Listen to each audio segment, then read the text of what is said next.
नमस्कार P3 भारत में एक बार फिर आप सबका स्वागत है। दोस्तों, हमारे देश में लोकतंत्र के अंतर्गत हमारे लोकतंत्र के 3 मुख्य स्तंभ हैं, जिसमें न्यायपालिका एक प्रमुख भूमिका निभाती है।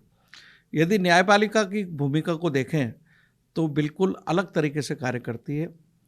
आपने अगर पूरी स्थिति देखी हो तो न्यायपालिका पर प्रश्न जनता की तरफ से बहुत कम आते हैं, और जहाँ तक सवाल है संसद के लोगों का और जहाँ तक सवाल है एग्जीक्यूटिव का, वो भी हमेशा न्यायपालिका के विरुद्ध बोलने में कतराते नजर आते हैं। तो ऐसा लगता है कि न्यायपालिका लोकतंत्र का जो स्तंभ है वो सर्वोच्च स्तंभ है, जबकि संसद कहा जाता है संविधान के मुताबिक। और जब संविधान में चर्चा की गई तो उसमें स्तंभ को बताया गया कि ये देश लोकतांत्रिक देश है जिसमें जनता का राज है, और ये जो स्तंभ है जनता के लिए जवाबदेह हैं। लेकिन न्यायपालिका की कार्रवाई से हमें लगता है कि न्यायपालिका किसी के प्रति जवाबदेह बनना नहीं चाहती है। एक और पक्ष आपके सामने रखना चाहता हूं। एक और पद है इस देश का जो देश का प्रथम नागरिक कहलाते हैं, वो है राष्ट्रपति। यानी कि राष्ट्रपति देश की आर्मी और डिफेंस के पर्सनल का भी चीफ होता है। लेकिन कई बार मैंने ऐसी स्थिति देखी कि न्यायपालिका राष्ट्रपति की बात को भी इग्नोर करती हुई नजर आई। तो एक बात मेरे मन में काफ़ी दिन से आप लोगों के साथ डिस्कशन करने के लिए है, क्या न्यायपालिका संविधान के अंतर्गत जनता के लिए जवाबदेह नहीं है, या वो एक छत्र राज करते हुए, निष्पक्ष एजेंसी बताते हुए बाकी सारी एजेंसीज को उनकी पारदर्शिता पे क्वेश्चन करते हुए अपनी पारदर्शिता के बारे में किसी को इंटरफेयर नहीं करने देना चाहती है। आइए चलते हैं, न्यायपालिका का जो ज्ञान है वो किस तरह से संज्ञान में लिया जा रहा है और जनता किस तरह से देख रही है, उस पर चर्चा करते हैं। उस चर्चा में आज मेरे साथ वरिष्ठ पत्रकार राजीव सक्सेना साहब हैं, जिन्होंने अपने पूरे जीवन में इन तीनों खंभों की कार्रवाई को बहुत नज़दीकी से देखा है। आइए जानने की कोशिश करते हैं कि न्यायपालिका किस तरह से अलग हटकर संसद और कार्यपालिका से अलग हटकर काम करती है। और अक्सर जब मैं देखता हूं तो न्यायपालिका का पूरा ध्यान संसद और कार्यपालिका के विरुद्ध जितनी भी याचिकाएं आती हैं वो प्राथमिकता से सुनते हुए नजर आते हैं, जबकि न्यायाधीश और न्यायालय एक तरह से जनता के लिए भी बने हैं, उन्हें जनता को प्रमुखता देनी चाहिए। लेकिन यदि अगर आप न्यायपालिका के कार्रवाइयों को देखें तो कार्यपालिका से संबंधित और पॉलिटिकल संबंधित इश्यूज बहुत जल्दी से उठा लिए जाते हैं और उनका निवारण और उनका जजमेंट भी बहुत जल्दी आ जाता है, और जनता के जितने भी मुकदमे हैं वो करोड़ों की संख्या में पेंडिंग हैं। ये बहुत विचारणीय एक प्रश्न है और साथ साथ सोच भी रखता है कि क्या इस देश में न्यायपालिका अपने प्रति कोई भी संज्ञान नहीं लेना चाहती है। वो आम जनता भी यह महसूस करने लगी है कि न्यायपालिका सर्वोच्च है, जबकि संविधान के हिसाब से, लोकतंत्र के हिसाब से जनता सर्वोच्च है। लेकिन जनता के पक्ष को भी न्यायपालिका मुझे लगता है इग्नोर कर रही है।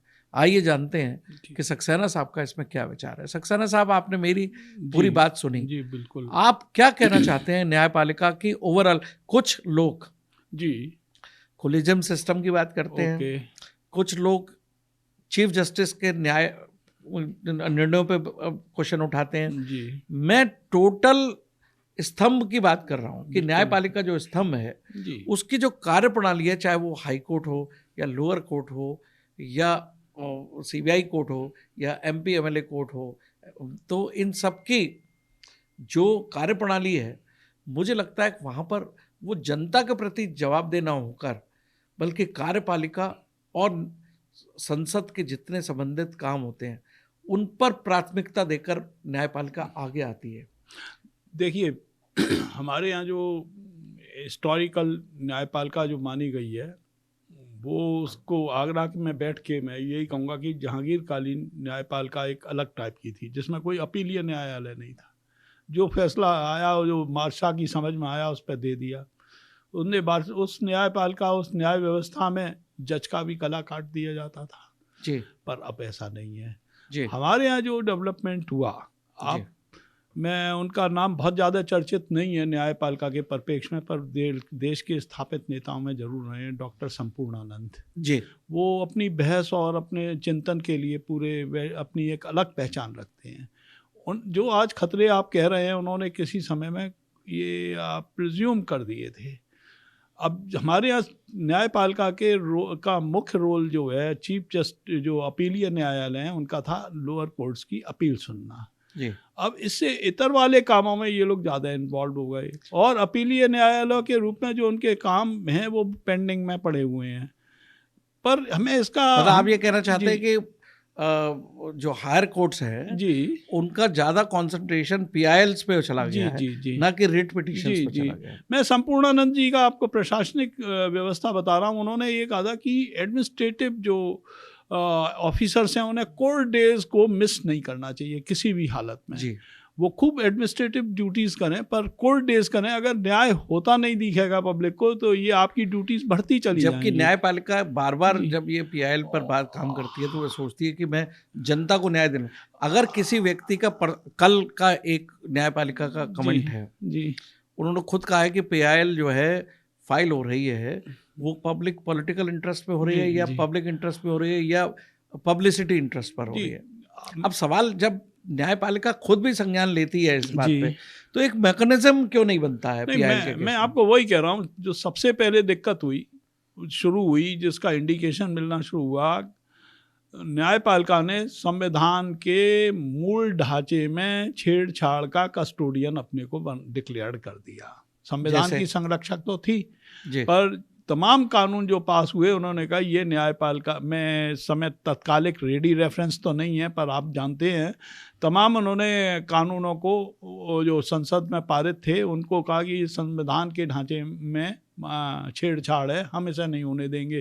पर आज तक किसी भी स्तर पे संविधान के मूल ढांचे की परिभाषा नहीं हो पाई है। देखिए मूल ढांचा तो मैं समझता हूँ 75-76 में ही चेंज कर दिया गया, जब प्रियम्बल में चेंज लाया गया। मैं आपसे यही कह रहा हूँ ना, जो ये जितने भी न्यायपालिका या विपक्ष के लोग जो पॉलिटिकल पार्टीज क्वेश्चन उठाती हैं कि संविधान के मूल परिवेश को नहीं बदलना चाहिए, मैं समझता हूँ मूल परिवेश तो बदल चुका है। नहीं वो मैं वही कह रहा हूँ, वहीं से ये शुरू हुआ कि लोगों ने ओवरलुक कर दिया इस न्यायपालिका की जो व्याख्याएं की तमाम कानूनों को रद्द करते हुए। देखिए अमेंडमेंट अलग बात है, लेकिन जो मूल परिभाषा बदली वो प्रियम्बल ही बदल दिया। उन्होंने आज तक परिभाषित नहीं किया कौन सी मूल है कौन सी आप परिवर्तनशील है, लेकिन संसद बहस कर सकती है। मैं सक्सेना साहब इस पे आपसे इतर राय रखता हूँ।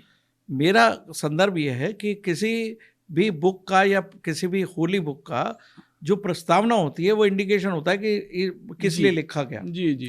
तो जब ये संविधान बना 1950 में तो उसके बाद जो संविधान का जो प्रस्तावना थी वो एक प्रतिबिंब थी कि संविधान क्या कहना चाहता है जी, और संविधान क्यों बनाया गया जी। जब प्रतिबिंब जो था, इंडिकेशन जो इंडेक्स था जी, यानी कि जो मूल भावना थी संविधान लिखने की जी, वो मूल भावना में शब्द जोड़े गए जी, तो कैसे कहते हैं कि मूल ढांचा? देखिए जो आपने कहा परिभाषित नहीं, परिभाषित तो प्रस्तावना ने कर दिया था। जब प्रस्तावना लिखी गई, आपने जब जितने भी प्रोविजन बनाए संविधान में जी, उसके बाद जब एक प्रस्तावना पार्ट जोड़ा गया जी, तो प्रस्तावना में लिख दिया गया कि हम भारत के नागरिक इसलिए ये संविधान बना रहे हैं। मैं आपकी बात यही कह रहा हूँ कि इन्होंने जो प्रस्तावना परिभाषित की या परिवर्तन किया और परिवर्तन को स्वीकार कर दिया जब सुप्रीम कोर्ट ने मान लिया और सो मोटिव केशवानंद भारती का तो मेरा आपसे केवल यही इसमें मेन उद्देश्य था कि इन्होंने व्याख्या नहीं करी कि देखिए मैं फिर आपको से इस विचार से सहमत नहीं हूँ।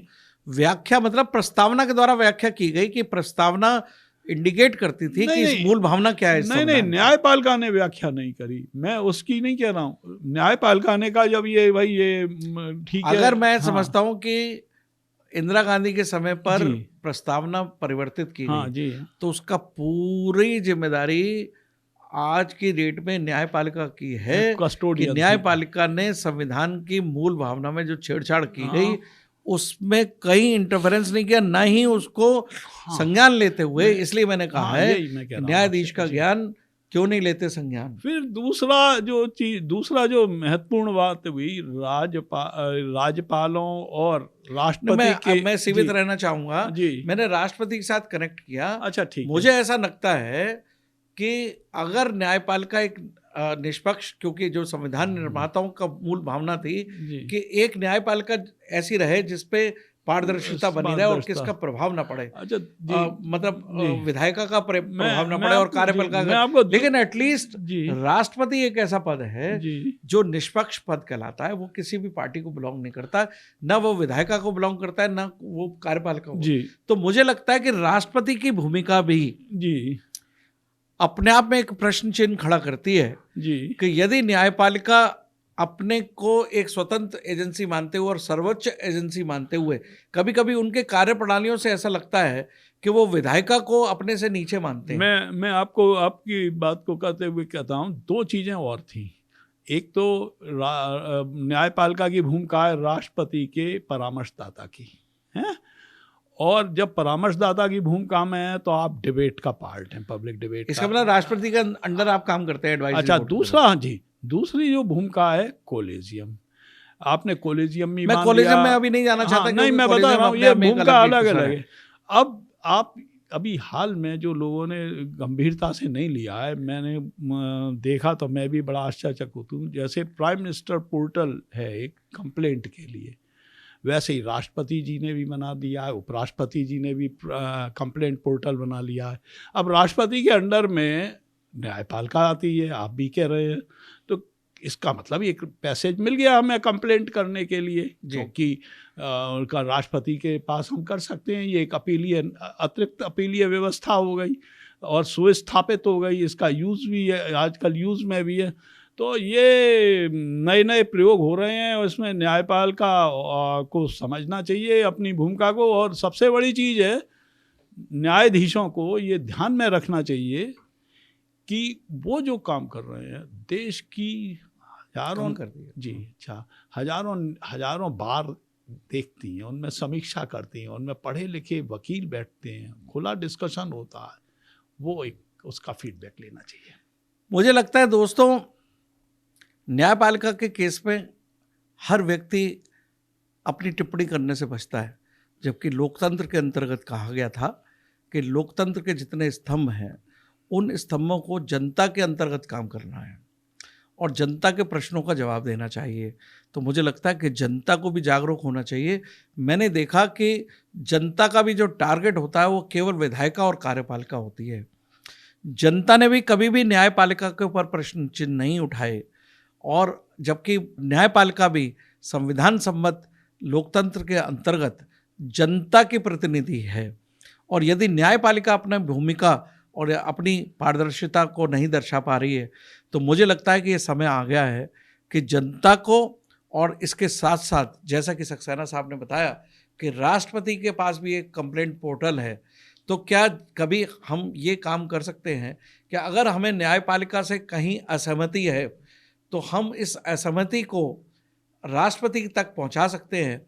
लेकिन राष्ट्रपति के पहुंचाने के बाद भी हमें ये एक प्रश्न सामने और आता है कि क्या राष्ट्रपति न्यायपालिका को किसी भी तरह से डायरेक्शन दे सकती है या एडवाइस कर सकती है राष्ट्रपति कि आप अपनी कार्यप्रणाली को इस तरह से करें।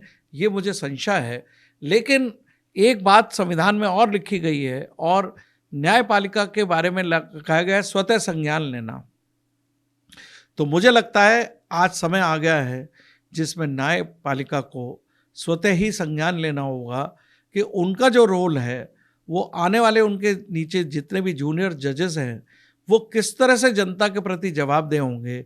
उनको जो इस समय प्रेजेंट में कॉलेजियम है और प्रेजेंट में सर्वोच्च न्यायालय है, उनको सोचना चाहिए कि वो आने वाले समय पे जनता के प्रति जवाबदेही न्यायपालिका की किस तरह से बनाएं, और उसके लिए उन्हें स्वतः ही संज्ञान लेना होगा। और क्योंकि अभी तक ना जनता, ना पत्रकारिता, ना कार्यपालिका और ना विधायिका ही हिम्मत करती है न्यायपालिका के विरुद्ध बोलने के लिए, लेकिन उसमें राष्ट्रपति का रोल इम्पॉर्टेंट हो सकता है। और मैं समझता हूँ कि जनता का रोल भी इम्पॉर्टेंट है, क्योंकि संविधान संवत के हिसाब से लोकतंत्र के अंतर्गत न्यायपालिका भी हमारी जनता का स्तंभ है और जनता के प्रति जवाबदेह है। तो मुझे लगता है कि जनता प्रश्न अगर शालीनता से पूछे तो न्यायपालिका को हमेशा प्रमुखता से उसका जवाब देने के लिए तत्पर रहना चाहिए। ऐसा मेरी उम्मीद है न्यायपालिका से। धन्यवाद। आगे फिर चर्चा करेंगे न्यायपालिका के अन्य किसी विषय पर जो आपके साथ हम लोग करेंगे। आपको हमारी इस डिबेट कैसी लगी, इस पर अपने कमेंट लिखें और अपनी राय बताएं कि क्या न्यायपालिका को जनता के प्रति जो जवाबदेही है, न्यायपालिका अपनी इस जवाबदेही को पूरी कर पा रही है या नहीं कर पा रही है। देखते हैं आगे क्या परिवर्तन आता है आने वाले समय पे, ये हम और आप सबके सामने होगा। धन्यवाद जी।